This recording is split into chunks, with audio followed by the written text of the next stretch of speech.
Let's talk a bit about creativity and sports. What do I see as a problem here in this connection? Let's start by saying the statement that sports aren't really creative. A sport is a system with a line of behavior. And if you don't fit in this system, you are not behaving as this system wants you to behave, thereby you're kind of outside the system and not inside this system. And this is prohibited, and you will be cheating in a sport if you do this. So in sport inherently, if you want to compare one with another, inherently it has rules to abide by. And if you don't follow these rules, you are then punished and you will get a yellow card, red card, whatever this sport uses against cheating. Now, sports are called games, but why are they called games? It's like, yeah, honey, I'm gonna watch the game right now. The game is on. Why is it called a game? In a game, there is a winner and a loser. Of course, when there's a winner, there's always a loser. And sports are games because there are always winners and losers. To be able to compare one with another, like I already mentioned, you need references. Now, these rules that are inherent in these sports, in these systems, they are used to reference one person with another and thereby be able to compare them and be able to say, okay, this was a good thing, this was a bad thing. You get points for this, you get less points for that. This is a goal, this is not a goal, yeah, etc. So these rules are set to compare one with another as fairly as possible, but to be as fair as possible, we want it to be equal. And to be equal, everyone needs to abide by these rules. So there is less, the more and more rules, the less a person is able to individually express themselves. Now, not every sport has the same emphasis on these rules. There are sports which are really rigid, where the system is really, really defined, and you cannot step out of these rules or limitations in any way possible. I will name a few examples like football, soccer, athletics, tennis, rugby. These are all sports which are very clearly defined, and as a consequence, have a very clear limitation on what one is able to do. Therefore, also be able to compare one with the other very well. So it's also a beneficial consequence. Let's go down a step and look at some sports which are already less restricted on the individual, like yoga. You could argue if this is a sport, of course. A physical practice would maybe be better, but skateboarding can be a sport. There are a lot of skateboarding competitions, but in skateboarding already, you're seeing that creativity is also a part of the rules, which they examine a person with. How are you able to use your environment while skateboarding? This is, yeah, also taken in as a factor to compare one with another. So there's also already a more less restricted behavior in these sports. Now, martial arts, for example, as well. This is also, like I mentioned in my video, why you should practice martial arts. This is already a big step towards more individual freedom. Now, of course, in this category, there are more sports sides to the same physical practice and more, yeah, recreation. recreational sides to the same sport. You can do it to win against somebody, like in martial arts, you win against someone else, or you can do it for your own development, which makes it more of an art, less of a sport. So in this category is also a lot of different sides to it. Now, the last one I want to talk about is dancing, because there are dancing competitions, but generally dancing is seen as a art. People just like watching other people dance. Now, there are systems in dance, of course, breakdancing, ballet, you name it. But in general, in dance, there seems to be a emphasis on just creating, expressing your own body.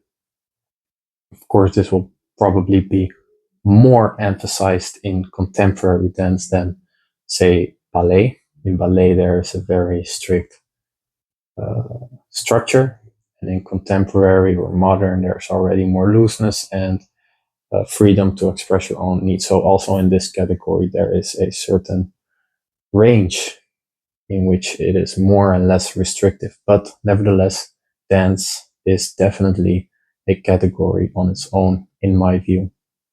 One more thing I want to mention with yoga, even though it's already less restrictive as a physical practice, I would say, in my experience, the lessons I have had with yoga are a little bit monkey see, monkey do. There's one teacher, and this teacher will tell you what to do, and you follow this teacher on what to do. Now, inherently in yoga, there is emphasis on self-exploration, but this really depends on the teacher you have. And I feel there are a lot of classes where it's literally just do that, and then you do this move or certain flow, and you're not really expressing necessarily your own bodily needs, but just following someone's instructions. But yoga already less restrictive, because usually in this environment there's a lot of freedom to also do your own thing. In the beginning of this video, I said I see a problem in this creativity aspect in sports. Why do I see a problem in this? Well, a lot of people, they go do a sport because in general they want to be healthier, or they want to stay active, or they want to feel good inside their body. I believe the margin of people that are actually so passionate on this sport and they really want to win and they really don't want to lose is quite small. Is quite a small percentage of the total amount of people that are doing these sports. I believe a lot of people just want to be active and healthy and seeking for some sort of social environment where they can do this, be with people, also get energy from them, and in this way keep themselves active. Now, what is this problem then I see with this creativity side in sports? Because these sports are inherently restrictive on what you can and what you cannot do, there is a lot of restrictions on movements in general as well. Tennis will have certain movements they emphasize on. Football will have certain movements they emphasize on. Rugby will have certain movements they emphasize on, and they are kept within a certain range of movements. So the body is formed, is morphed into this system. A rugby person, a soccer person, the body is morphed into what this system demands of them, what this system wants them to behave like. The problem here is that this is not a necessary correlation with health in general. Of course, staying active is good, but being healthy encompasses a lot more than only being active. Being active is a good component, a component of health. But health is so much broader. And yeah, we are really starting to know this. A lot of people are going to a more holistic view on health. I think I saw somewhere like hybrid training where people do a lot of different sports together. Um, this is becoming more and more popular because to be really healthy, the body needs to be able to express themselves without limitations. And to do this, it needs to be able to move in a lot of different ways, not only in one set lane of movements, but as much movements as possible, as much expression as possible.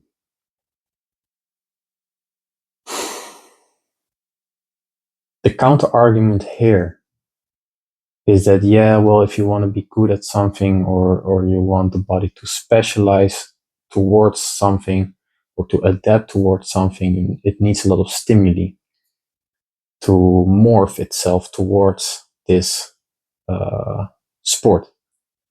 Yeah, this is true. If you do a lot of different stuff, the body will never be super really good at one of these components. But like I already mentioned, health is not only being specialized into one lane, it is also being able to express itself in a lot of different ways. And for a lot of people, I think this view and this mindset change could be really important. But the problem is sports are really popular, and the first thing people do is go to a sport. And there aren't really a lot of places where you can experiment with something much broader than that.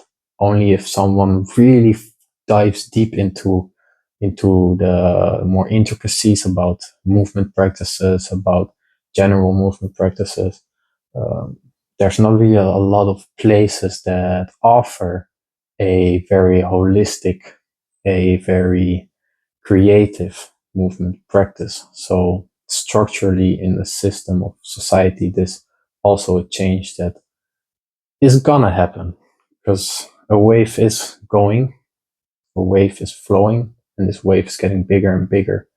I'm seeing this and I'm contributing to this because we cannot stop this wave. It will swallow the current system. So with that being said, I am very optimistic about movement practices and people's individual expression of these movement practices and the development of healthy practices as well, not only one rigid system like a gym or a certain sport or only yoga or only this, but a more general view of human movement, of movement in general and what this encompasses. So if you are interested in more about this, you can check some other videos.